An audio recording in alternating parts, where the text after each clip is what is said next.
Good evening, my fellow Americans. First, I should like to express my gratitude to the radio and television networks for the opportunities they have given me over the years to bring reports and messages to our nation. My special thanks go to them for the opportunity of addressing you this evening. 3 days from now, after half a century in the service of our country, I shall lay down the responsibilities of office as, in traditional and solemn ceremony, the authority of the presidency is vested in my successor. This evening, I come to you with a message of leave-taking and farewell, and to share a few final thoughts with you, my countrymen. Like every other citizen, I wish the new president and all who will labor with him Godspeed. I pray that the coming years will be blessed with peace and prosperity for all. Our people expect their president and the Congress to find essential agreement on issues of great moment, the wise resolution of which will better shape the future of the nation. My own relations with the Congress, which began on a remote and tenuous basis when, long ago, a member of the Senate appointed me to West Point, have since ranged to the intimate during the war and immediate post-war period, and finally to the mutually interdependent during these past 8 years. In this final relationship, the Congress and the administration have, on most vital issues, cooperated well to serve the nation good rather than mere partisanship, and so have assured that the business of the nation should go forward. So my official relationship with the Congress ends in a feeling, on my part, of gratitude that we have been able to do so much together. We now stand 10 years past the midpoint of a century that has witnessed 4 major wars among great nations. 3 of these involved our own country. Despite these holocausts, America is today the strongest, the most influential, and most productive nation in the world. Understandably proud of this preeminence, we yet realize that America's leadership and prestige depend not merely upon our unmatched material progress, riches, and military strength, but on how we use our power in the interest of world peace and human betterment. Throughout America's adventure in free government, our basic purposes have been to keep the peace, to foster progress in human achievement, and to enhance liberty, dignity, and integrity among peoples and among nations. To strive for less would be unworthy of a free and religious people. Any failure traceable to arrogance or our lack of comprehension or readiness to sacrifice would inflict upon us grievous hurt, both at home and abroad. Progress toward these noble goals is persistently threatened by the conflict now engulfing the world. It commands our whole attention, absorbs our very beings. We face a hostile ideology, global in scope, atheistic in character, ruthless in purpose, and insidious in method. Unhappily, the danger it poses promises to be of indefinite duration. To meet it successfully, there is call for not so much the emotional and transitory sacrifices of crisis, but rather those which enable us to carry forward steadily, surely, and without complaint, the burdens of a prolonged and complex struggle with liberty, the state. Only thus shall we remain, despite every provocation, on our charted course toward permanent peace and human betterment. Crises there will continue to be. In meeting them, whether foreign or domestic, great or small, there is a recurring temptation to feel that some spectacular and costly action could become the miraculous solution to all current difficulties. A huge increase in newer elements of our defenses, development of unrealistic programs to cure every ill in agriculture, a dramatic expansion in basic and applied research. These and many other possibilities, each possibly promising in itself, may be suggested as the only way to the road we wish to travel. But each proposal must be weighed in the light of a broader consideration, the need to maintain balance in and among national programs. Balance between the private and the public economy.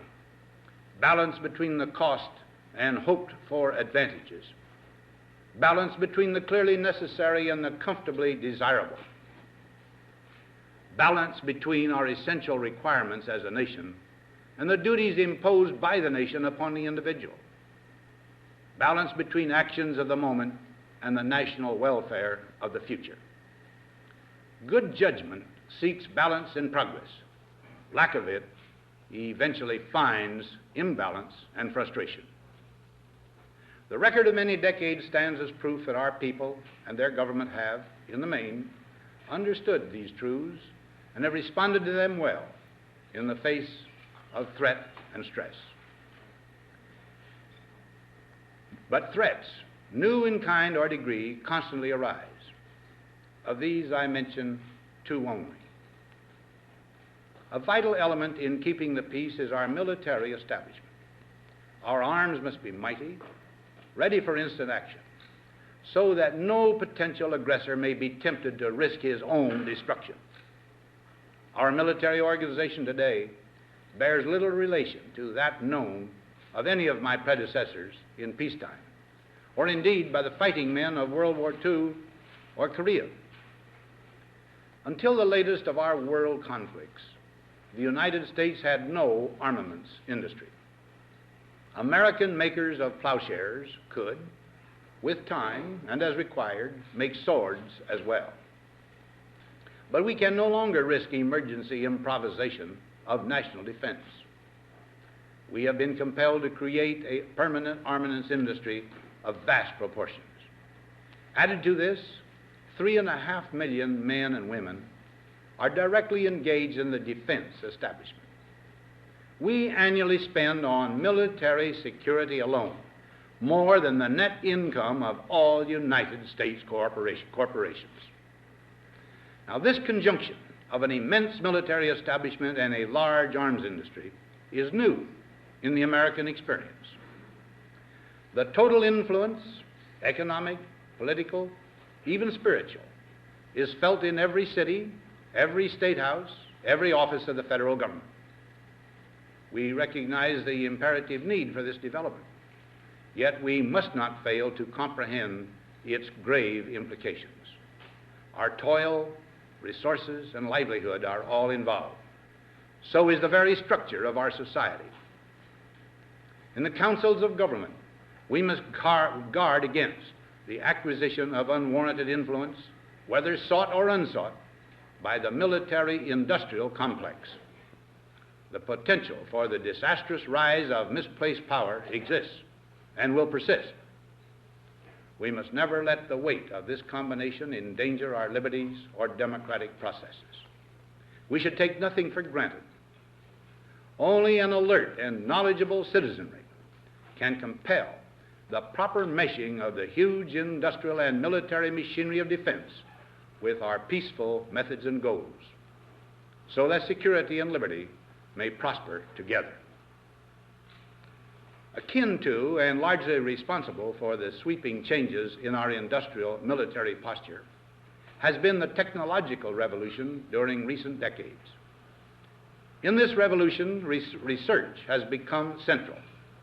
It also becomes more formalized, complex, and costly. A steadily increasing share is conducted for, by, or at the direction of the federal government. Today, the solitary inventor, tinkering in his shop, has been overshadowed by task forces of scientists in laboratories and testing fields.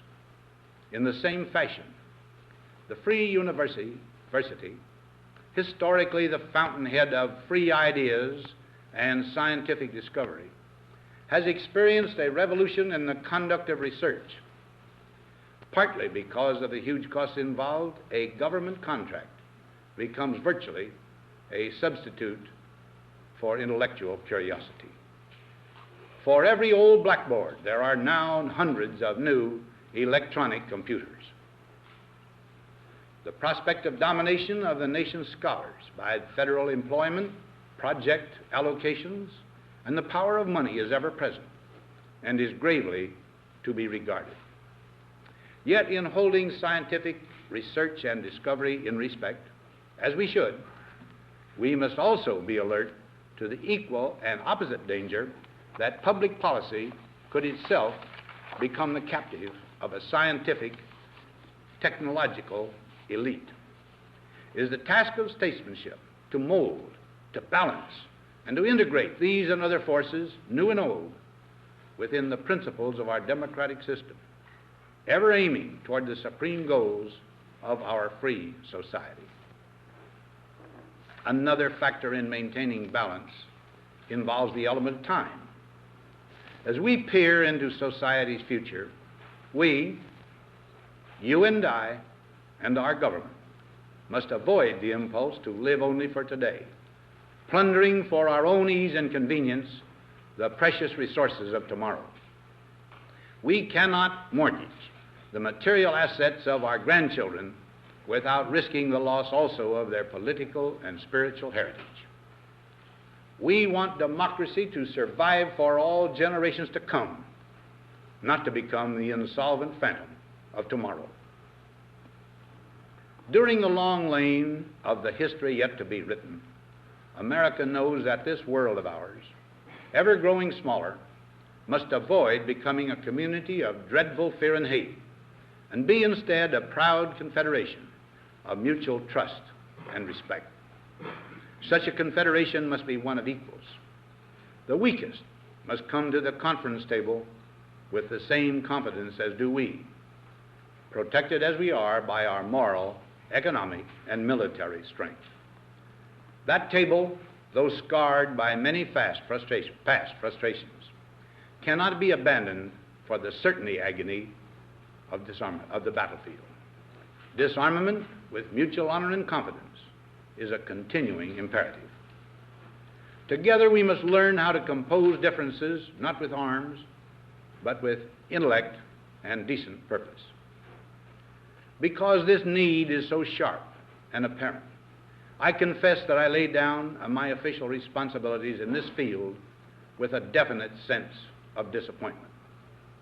As one who has witnessed the horror and the lingering sadness of war, as one who knows that another war could utterly destroy this civilization, which has been so slowly and painfully built over thousands of years, I wish I could say tonight that a lasting peace is in sight.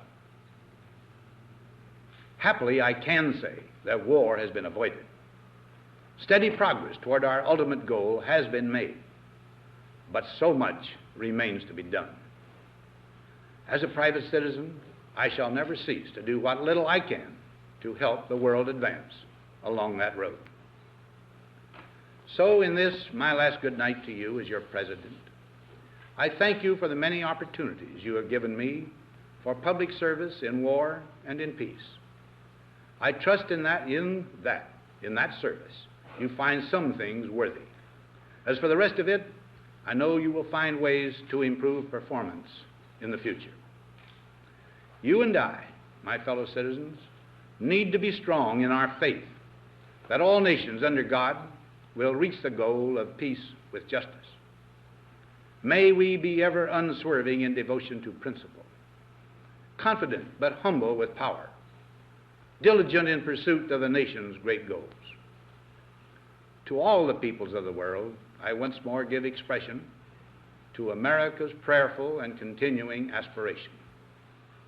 We pray that peoples of all faiths, all races, all nations may have their great human needs satisfied, that those now denied opportunity shall come to enjoy it to the full, that all who yearn for freedom may experience its spiritual blessings.